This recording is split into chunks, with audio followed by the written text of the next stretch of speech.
Assalamualaikum warahmatullahi wabarakatuh. Saudaraku di channel cerita dimanapun saudara berada, Alhamdulillah yang telah meringankan tangannya untuk menekan tombol subscribe dan like di video ini. Hari ini saya akan mengisahkan tentang seorang seleb TikTok yang mendapat azab di tanah suci Mekah karena ulahnya sendiri. Sebelum kita melanjutkan kisahnya, mari kita menulis sholawat di kolom komentar agar kelak menjadi syafaat bagi kita semua. Cahaya palsu dari layar ponsel. Namanya Citra Kirana, gadis berusia 27 tahun yang mendulang popularitas lewat TikTok dengan pengikut lebih dari 2 juta follower. Ia hidup dalam kemewahan yang dibangun dari endorse barang-barang mewah, review aplikasi pinjaman online ilegal, serta jasa titip review yang ternyata bagian dari pabrik penipuan terselubung. Banyak yang tak tahu bahwa penghasilannya juga berasal dari menyebarkan tautan investasi bodong dan promosi barang haram yang merugikan ribuan orang. Citra menyebut dirinya hijab influencer. Tetapi apa yang ia tampilkan hanya kemasan belaka. Dalam setiap unggahan, ia tampil anggun dengan gamis syar'i, kalimat bijak, dan quote religi. Padahal kehidupan nyatanya jauh dari nilai-nilai yang ia perlihatkan. Ia tak pernah sholat, jarang puasa, dan banyak menghabiskan malam di klub-klub eksklusif, menghamburkan uang demi popularitas. Namun semua berubah ketika ia merasa ajal mengintip. Beberapa teman TikToknya tiba-tiba meninggal mendadak, serangan jantung, kecelakaan, bahkan overdosis. Kematian itu membuat Citra cemas. Ia ingin menebus dosa bukan karena tobat, tapi demi menenangkan rasa takutnya.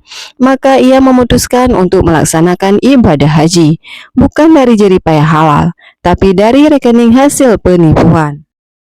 Aku mau naik haji, ucapnya sambil tersenyum kepada para pengikutnya.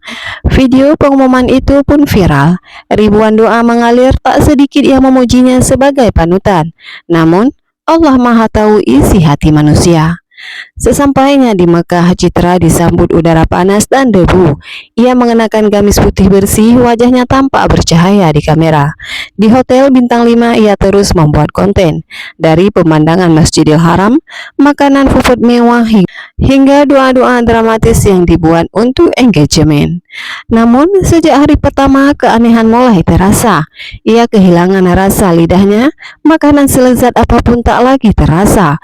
Matanya sering berkunang-kunang dan malam-malamnya dihantui mimpi aneh.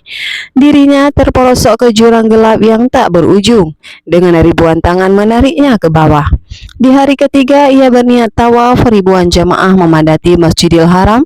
Citra dengan kamera kecil tersembunyi di jilbabnya mulai merekam langkah-langkah yang mengitari Ka'bah. Namun baru 3 putaran, tubuhnya mulai gemetar hebat. Kepalanya pusing, keringat membanjir, dan dadanya seperti ditusuk tombak. Astagfirullah, kenapa ini?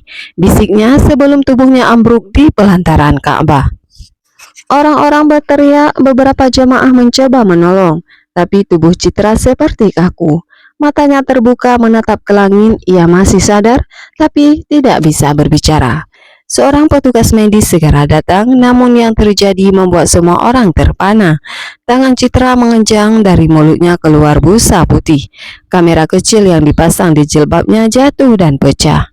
Saat tubuhnya diangkat, darah menguncur dari telinganya. Orang-orang ketakutan. Mereka berzikir, ada yang menangis, ada pula yang mengira itu kerasukan.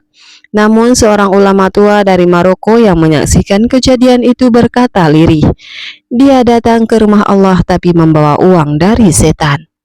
Citra dilarikan ke rumah sakit, pembuluh darah otak pecah, tapi itu belum seberapa. Saat hendak ditangani, tubuhnya menolak obat. Setiap cairan infus membuat kulitnya melepuh. Para dokter kebingungan, tak satu pun terapi berhasil. Bahkan ketika hendak dibius untuk dioperasi, alat bius tak bekerja, seolah tubuhnya tidak menerima pertolongan apapun dari manusia. Dalam kesakitannya, Citra menangis, "Ya Allah, tolong aku," lirihnya. Tapi yang terasa hanya hampa. Doanya seperti tertolak, tangisnya membanjiri bantal, tapi tak mengurangi nyeri yang seperti dibakar hidup-hidup. 2 hari kemudian ia dipindahkan ke ruangan karantina, bukan karena penyakit menular, tapi karena para pasien di sekitarnya merasa tak nyaman. Mereka mengaku mendengar jeritan aneh saat malam datang dari kamar Citra.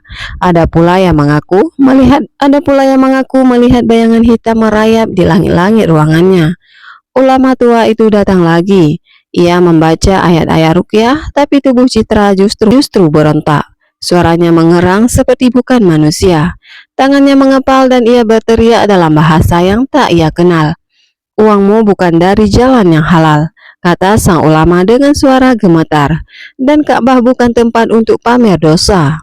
Citra wafat pada malam ke-10 di Mekah. Wajahnya tidak damai, matanya terbuka, bibirnya menghitam, dan tubuhnya mengeluarkan bau menyengat.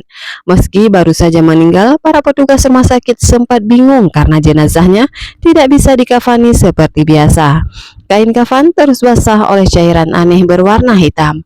Video kematiannya tidak disebarkan, tapi foto wajah terakhirnya sempat bocor dan membuat geger di media sosial. Banyak yang terkejut. Citra yang selama ini dianggap panutan religius ternyata menyimpan rahasia gelap. Tak lama setelah itu, kasus-kasus penipuan yang melibatkan Citra terbongkar. Ribuan korban menuntut keadilan, tapi banyak yang kehilangan tabungnya karena ikut investasi halal yang ternyata fiktif. Selebgram lain mulai berhenti memamerkan ibadah untuk konten. Mereka takut menjadi seperti Citra, terangkat namanya karena kemunafikan, tapi dipermalukan Tuhan di depan tempat yang paling suci, ya. Tanah suci bukan tempat untuk bersandiwara, ia adalah rumah Allah, tempat segala amal ditimbang dan segala niat disingkap. Citra Kirana bukan satu-satunya manusia yang datang dengan niat buruk, tapi ia menjadi contoh nyata bagi yang tak ada kemewahan.